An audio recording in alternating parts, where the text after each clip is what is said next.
എങ്ങനെയാണ് നല്ലൊരു പ്രസി നമ്മൾ എഴുതേണ്ടത് എന്നുള്ളത് നമ്മൾ ഈ ക്ലാസ്സിലൂടെ പഠിക്കാൻ പോവുകയാണ്.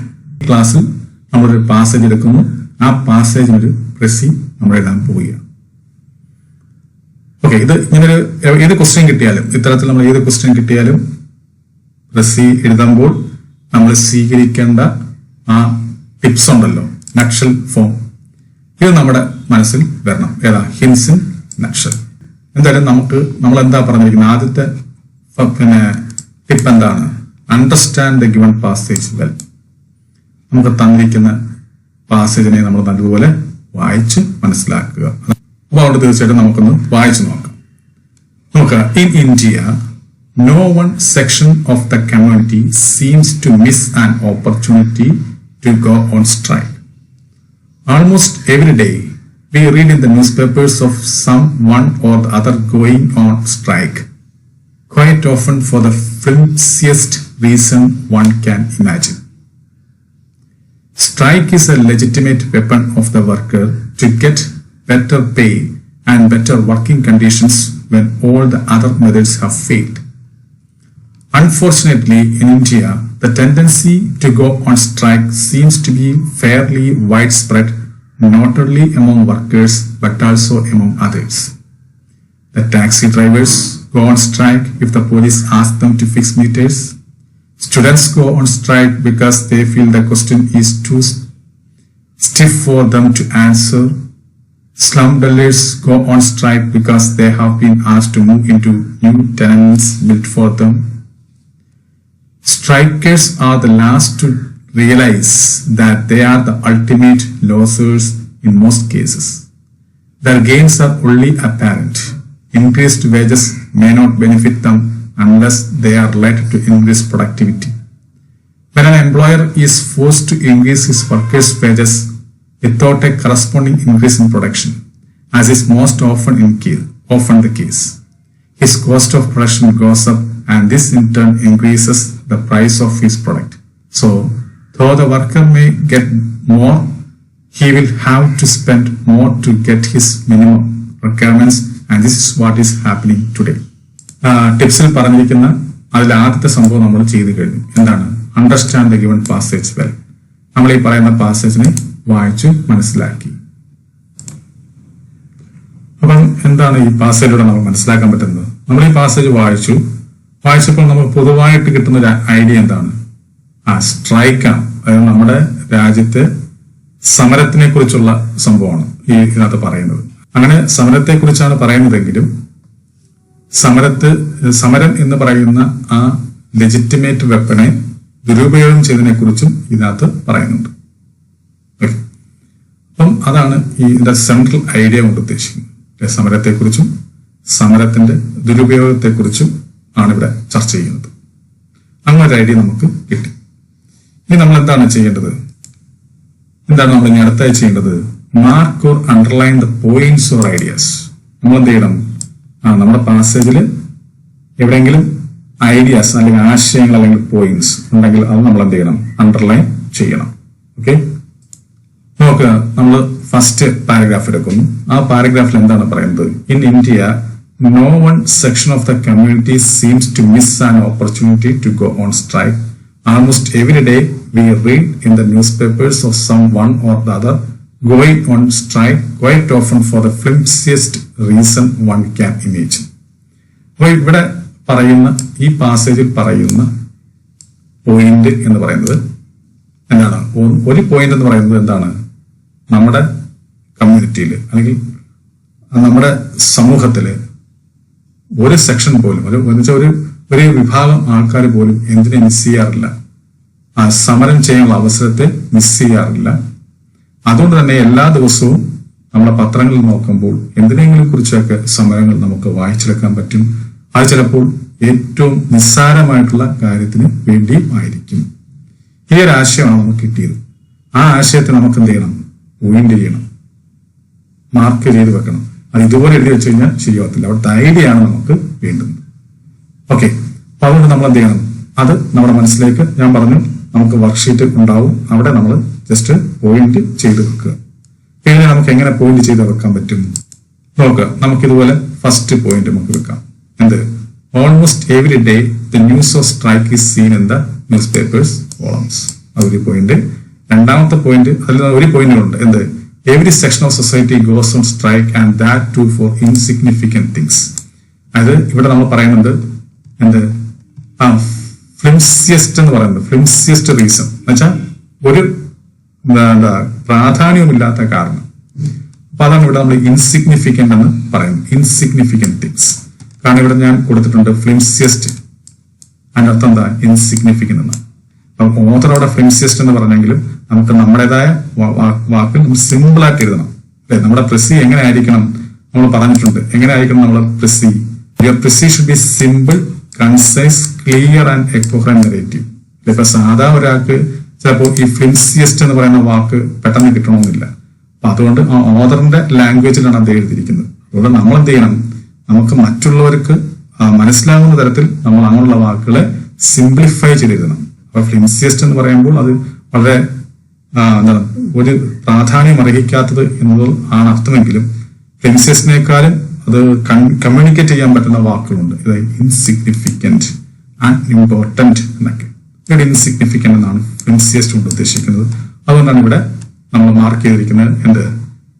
ഇൻസിഗ്നിഫിക്കന്റ് തിങ്സ് എന്ന് കൊടുത്തിരിക്കുന്നത്. അപ്പം ഈ ഫസ്റ്റ് പാരഗ്രാഫിന് രണ്ട് ആശയമാണ് നമുക്ക് കിട്ടിയത്.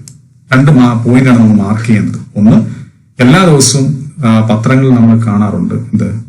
ഈ സ്ട്രൈക്കിനെ കുറിച്ച്. അതുമല്ല, അവിടെ വായിച്ച വേറൊരു പോയിന്റ് എന്താണ്? എല്ലാ സെക്ഷനും, സൊസൈറ്റിയിലെ എല്ലാ സെക്ഷനും എന്ത് ചെയ്യാറുണ്ട്? സ്ട്രൈക്കിന് പോകാറുണ്ട്. അതും ചിലതൊക്കെ എന്താണ്? ഇൻസിഗ്നിഫിക്കന്റ് ആയിട്ടുള്ള തിങ്സുമാണ്. ക്ലിയർ ആയല്ലോ? ഇനി നമ്മൾ രണ്ടാമത്തെ പാസേജിലേക്ക് വരിക.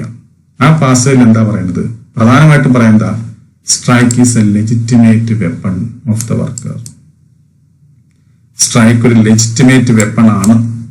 അൺഫോർച്ചുനേറ്റ്ലി പറയുന്നുണ്ട്, unfortunately in India the tendency to go on strike seems to be fairly widespread, not only among workers but also among others. അതായത് ഇന്ത്യയിൽ ദൗർഭാഗ്യമായിട്ട് പറയട്ടെ അല്ലെങ്കിൽ നിർഭാഗ്യമായിട്ട് ഇന്ത്യയിൽ സമരം ചെയ്യാനുള്ള ടെൻഡൻസി ഉണ്ട്.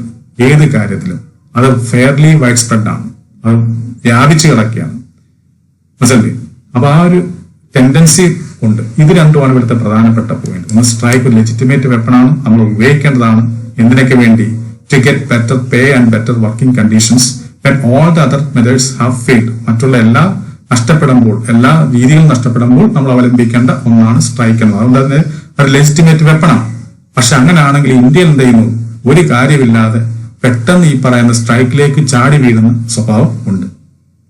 ഇത് രണ്ടുമാണ് പോയിന്റ്. ഇവിടെ തന്നെ പറയുന്നുണ്ട് ദ ടാക്സി ഡ്രൈവേഴ്സ് അവരെ സമരം ചെയ്യുന്നു, സ്റ്റുഡൻസ് സ്ട്രൈക്ക് ചെയ്യുന്നു, അതുപോലെ തന്നെ സ്ലം ഡല്ലേഴ്സ് സമരം ചെയ്യുമെന്നൊക്കെ പറയുന്നുണ്ട്. ഇത് തന്നെയാണ് നമ്മൾ ഇവിടെ ആദ്യം പറഞ്ഞിരിക്കുന്നത്. എല്ലാ വിഭാഗക്കാരും സ്ട്രൈക്ക് ചെയ്യുമെന്ന് നമ്മൾ ഓൾറെഡി ഇവിടെ പറഞ്ഞു കഴിഞ്ഞു. പിന്നെ അതിനെ സബ്സ്റ്റാൻഷിയേറ്റ് ചെയ്യാൻ വേണ്ടി ഈ ആർഡർ എന്തിരിക്കുന്നു? എക്സാമ്പിൾ ആയിട്ട് എടുത്ത് പറഞ്ഞിരിക്കുകയാണ്. ടാക്സി ഡ്രൈവേഴ്സിന്റെ കാര്യം, സ്റ്റുഡൻസിന്റെ കാര്യം, സ്ലം ഡല്ലേഴ്സിന്റെ കാര്യമൊക്കെ. അപ്പൊ അങ്ങനെയുള്ള എക്സാമ്പിൾസ് അല്ലെങ്കിൽ അങ്ങനെയുള്ള ആർഗ്യുമെന്റ്സ് അല്ലെങ്കിൽ അങ്ങനെയുള്ള സാധൂകരിക്കുന്ന കാര്യങ്ങളൊക്കെ നമ്മൾ എന്ത് ചെയ്യണം? അവോയ്ഡ് ചെയ്യണം. പിന്നെ അതുമല്ല, നമ്മുടെ പറഞ്ഞിട്ടുണ്ട് don't stick on same content. അല്ലെ? എവറി സെക്ഷൻ നമ്മൾ ഓൾറെഡി പറഞ്ഞു. അത് തന്നെ പിന്നെ നമ്മൾ ആവർത്തിക്കാൻ പാടില്ല. അല്ലെ? ആ ഒരു ആവർത്തനമാണ് നമുക്ക് ഇവിടെ കാണാൻ കഴിയുന്നത്.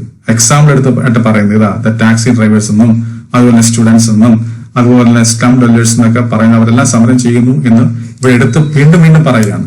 ഈ കമ്മ്യൂണിറ്റിയെ ഇവിടെ പറയുന്ന ആ സെക്ഷനെ അല്ലെങ്കിൽ ആ എല്ലാ സെക്ഷൻ എന്ന് പറയുന്ന ആ സെക്ഷനെ ഒന്നും കൂടെ സെപ്പറേറ്റ് ചെയ്ത് പറയുകയാണ്. അങ്ങനെയൊക്കെ പറയുന്നത് നമ്മൾ എന്ത് ചെയ്യണം? അവോയ്ഡ് ചെയ്യണം. അപ്പൊ ഈ പാസേജിലെ ഏറ്റവും പ്രധാനപ്പെട്ട രണ്ട് പോയിന്റ് എന്താണ്? ഒന്ന്, strike is a legitimate weapon എന്നുള്ളതും അതുപോലെ തന്നെ സ്ട്രൈക്ക് അങ്ങനെയൊക്കെ ആണെങ്കിൽ പോലും ഇന്ത്യയിൽ ഈ വെപ്പണിനെ, ഈ ആയുധത്തെ എന്ത് ചെയ്യുന്നുണ്ട്? ദുരുപയോഗം ചെയ്യുന്നുണ്ടെന്നും പറയുന്നുണ്ട്. അപ്പൊ അത് രണ്ട് പോയിന്റ്സ് ആണ്, നമുക്ക് അവോയ്ഡ് ചെയ്യാൻ പറ്റത്തില്ല. അതുകൊണ്ട് നമ്മുടെ പോയിന്റിൽ അത് നമ്മൾ മാർക്ക് ചെയ്യണം. ഓക്കെ, അതാണ് ഇവിടെ പറഞ്ഞിരിക്കുന്നത്. Strike is A weapon for getting the genuine demands fulfilled when other channels have failed, but unfortunately it is being widely misused. Okay, അപ്പൊ നമ്മൾ ആ രണ്ടാമത്തെ പാരഗ്രാഫിൽ ഇത്രയും പറഞ്ഞിരിക്കുന്ന കാര്യങ്ങൾ നമുക്ക് 2 പോയിന്റ് ആണ് കിട്ടിയത്. അത് നമ്മളുടെ ഒറ്റ രീതിയിൽ നമ്മളിവിടെ മാർക്ക് ചെയ്ത് വെച്ചിട്ടുണ്ട്. ഇത്രയും കാര്യം. ഈ ലാസ്റ്റ് പാരഗ്രാഫിൽ എന്താ പറയുന്നത് നോക്കുക. Strikers are the last two realise that they are the ultimate losers in most cases. Their gains are only apparent. increased wages may not benefit them unless they are related to increased productivity. അപ്പൊ ഇതാണ് ഇവിടുത്തെ point. അതായത് strikers, ഒരു point എന്ന് പറയുന്നത് strikers എന്ത് ചെയ്യുന്നില്ല, തിരിച്ചറിയുന്നില്ല എന്ത് അവരാണ് യഥാർത്ഥ അവസാനം അവർക്ക് തന്നെയാണ് നഷ്ടമുണ്ടാകുക എന്ന് തിരിച്ചറിയുന്നില്ല.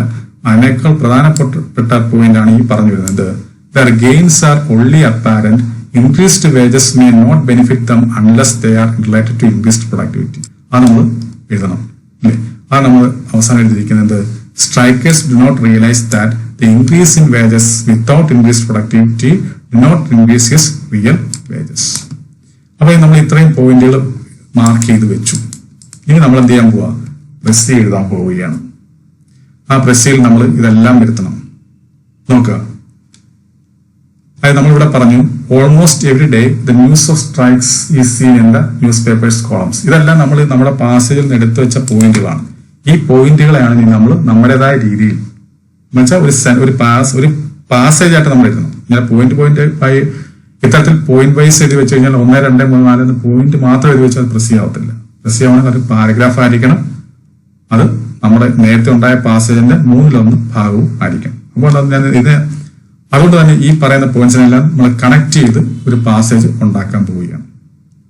നമുക്ക് എങ്ങനെ എഴുതാം? Hardly a day passes when we do not find some or the other wings of society going on strike.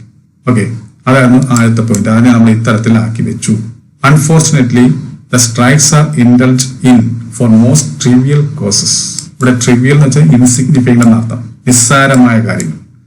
ഇത് നമ്മൾ രണ്ടാമത്തെ പോയിന്റ് ആണ്. അൺഫോർച്ചുനേറ്റ്ലി അല്ലേ, ദൗർഭാഗ്യം എന്ന് പറയട്ടെ. The strikes are indulge in for most trivial causes. ഇങ്ങനെയുള്ള സമരങ്ങൾ കൂടുതലും എന്തിൽപ്പെടുന്നതാണ്, എന്തിനു വേണ്ടിയുള്ളതാണ്? നിസ്സാരമായിട്ടുള്ള കാര്യങ്ങൾക്ക് വേണ്ടി. ഇനി അടുത്ത പോയിന്റ് നമ്മൾ പറയുന്നു, ലാസ്റ്റ് പറഞ്ഞ പോയിന്റ് എന്താണ്? Strike is certainly a legal weapon in the hands of workers to be used when all other channels have failed. Strike എന്ന് പറയുന്നത് തീർച്ചയായിട്ടും ഒരു ലീഗൽ വെപ്പൺ ആണ്. ഇതിനു വേണ്ടി മറ്റുള്ള വഴികളെല്ലാം അടയുമ്പോൾ ചെയ്യേണ്ടതാണ്. പക്ഷേ but it is being wrongly used. The workers do not realize that even if they get their pay package increased, ultimately they only will have to bear the brunt as their necessities will cost more. അപ്പൊ ഇത്ര ഈ രീതിയിൽ നമ്മൾ എന്താക്കി വെച്ചു, പ്രസ്സിയാക്കി വെച്ചു. നമ്മൾ ഈ പറഞ്ഞതിനകത്ത് നമ്മൾ മാർക്ക് ചെയ്തിരിക്കുന്ന പോയിന്റ്സ് എല്ലാം ഉണ്ട്. ക്ലിയർ ആയല്ലോ? ഇത്തരത്തിലായിരിക്കണം നമ്മൾ പ്രസ് ചെയ്തത്. ഇത് നമ്മൾ എണ്ണി നോക്കുമ്പോൾ ഏകദേശം 80 വാക്കുകൾ ഉണ്ടാകും എണ്ണി നോക്കുമ്പോൾ. ഓക്കെ, അപ്പൊ ഇത് ഇത്രയും നമ്മുടെ പാരഗ്രാഫ് ആയതേ ഉള്ളൂ. ഇനി നമ്മൾ ഇതെല്ലാം എഴുതി കഴിഞ്ഞിട്ടാണ് നമ്മൾ ഇതിനു വേണ്ടി ചിന്തിക്കേണ്ടത്, ടൈറ്റിലിന് വേണ്ടി ചിന്തിക്കേണ്ടത്. ആ ടൈറ്റിൽ എഴുതാനുള്ള സ്ഥലം കൊടുത്തതിന് ശേഷമേ നമ്മൾ ഇതുപോലെ പാസേജ് എഴുതി വെക്കാവൂ. ഇതെല്ലാം കൂടെ വെച്ച് നോക്കുമ്പോൾ നമുക്ക് പറ്റിയ 2 ഹെഡിങ്സ് നമുക്ക് വെക്കാം, ടൈറ്റിൽ വെക്കാം. ഒന്ന് സ്ട്രൈക്സ് ഇൻ ഇന്ത്യ എന്നും അടുത്തത് സ്ട്രൈക്സ് ആസ് എ വെപ്പൺ. ഇത് രണ്ടും നമുക്ക് അപ്രോപ്രിയേറ്റ് ആണ്. ഇതിൽ ഏതെങ്കിലും ഒന്ന് നമുക്ക് വെക്കാം. ഓക്കെ, അപ്പൊ ഇങ്ങനെയാണ് നമ്മളൊരു പ്രസ് ചെയ്തത്. മത്സര പരീക്ഷകളിൽ ഇംഗ്ലീഷ് ആണോ നിങ്ങളെ കുഴപ്പിക്കുന്നത്? എന്നാൽ ഇനി ആ ടെൻഷൻ വേണ്ട. ഇപ്പോൾ തന്നെ രഞ്ജിത്ത് ഇംഗ്ലീഷ് എന്ന ലേണിംഗ് ആപ്പ് ഡൗൺലോഡ് ചെയ്യൂ. Kerala PSC, SSC, UPSC, bank തുടങ്ങിയ എല്ലാ പരീക്ഷകൾക്കുമായിട്ടുള്ള ലൈവ് ആൻഡ് റെക്കോർഡഡ് ക്ലാസുകൾ ലഭ്യമാണ്. Ranjith English makes you smart in English.